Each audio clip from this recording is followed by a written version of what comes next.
Hi everybody, George Veter again here from Veter Financial Group, and I wanted to spend just a few minutes with you, my clients, and those people that are tuning into our media outlets to give you my thoughts on where we are right now in the market. We're just now about closing for today. Today is Wednesday, and the market is down a little bit today, was up big yesterday. In general, we've had a phenomenal recovery from the lows that were set March 23rd, where the Dow dipped into the 18,000 range. Now we're back up solidly in the 23,000 range. So we've got about 5,000 points of recovery behind us at the moment. I know it changes every day. That's still 6,000 points lower from our high before the crisis, but we're almost halfway back where we view things today, which I think is beyond a lot of what people thought would happen in the middle of this COVID crisis. So I wanted to just caution all of us to make sure that we listen to the right voices as we're navigating through this difficult moment in the world and in our country.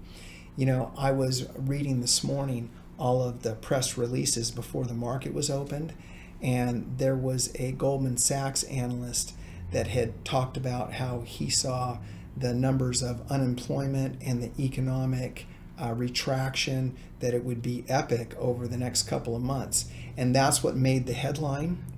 But then when I actually read the article, this particular analyst also mentioned that he thought the recovery after that would be epic and would be something that we've never seen in history, how fast things would recover after we had this difficult moment as we had to shut down our economy. But again, the headline was only the negative, not the positive.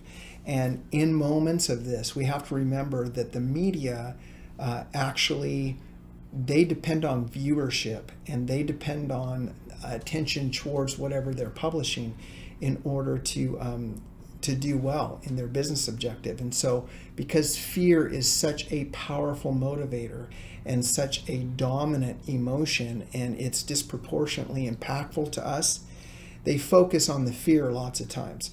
Now, there's also a lot of editorials and analyst comments that are very positive, but I think our minds sometimes unfortunately tend to focus on the negative. Now, I want to remind you that there's never been a statue erected for a pessimist, that it's important to have faith and to be optimistic, not only in times of crisis, but in our lives in general. I think that's just but optimism is something that's learned. We have to learn to look at the world in an optimistic way, and optimism is an act of faith. I think of it a lot like farming. You know, I was raised, all of you that are my clients know, in the cattle business.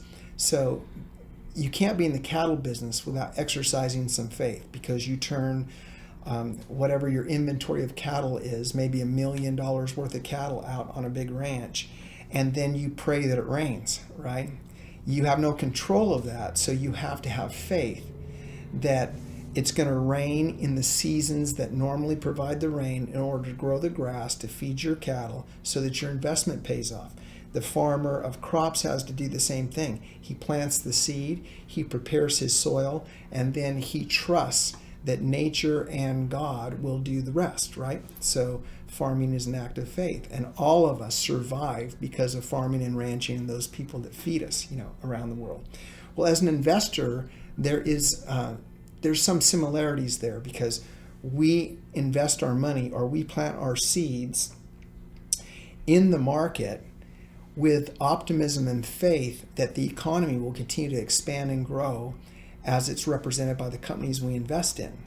Now, I think it's necessary for us to have that faith, and I think that faith is warranted because that's been the lesson of history, that economies that are able to be free and reward innovation, and companies and people that build products and services that improve our lives and make things more efficient, that they prosper. And by being able in a public way to invest in those companies, we prosper at the same time. I will lend you my faith that that system is not broken. That's going to keep going on. And I want to remind you too that we are all long-term investors, all of us that are going to be involved, in this conversation. All of us are investing our money not just to trade it, but to have it invested and have it grow in order for us to be able to meet our needs of supplementing our retirements for the rest of our lives, and then pass on inheritances to our children or whoever are our beneficiaries. So none of us are traders. That being said, the little short-term movements in the market shouldn't really matter that much to us, right? It's the long-term patterns of growth in the market.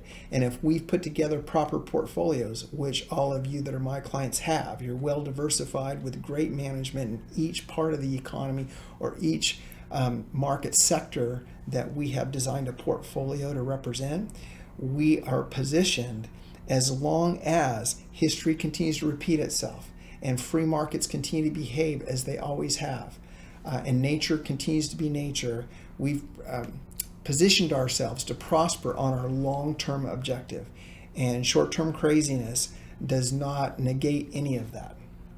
So I want you to listen to the positive voices. Feel free to listen to my voice when you need to hear my voice, and seek out optimistic, smart people that understand the economy, that will help guide us and make sense of whatever the news flow is going forward as we work our way out of this momentary crisis and this momentary point in time.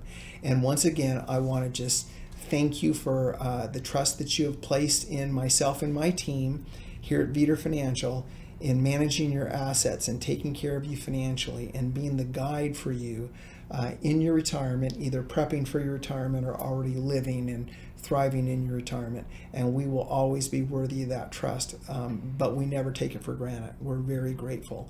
And we've made a lot of progress, and I believe the progress will continue as we work our way out of this crisis. So enjoy the rest of your week, and I look forward to our next conversation.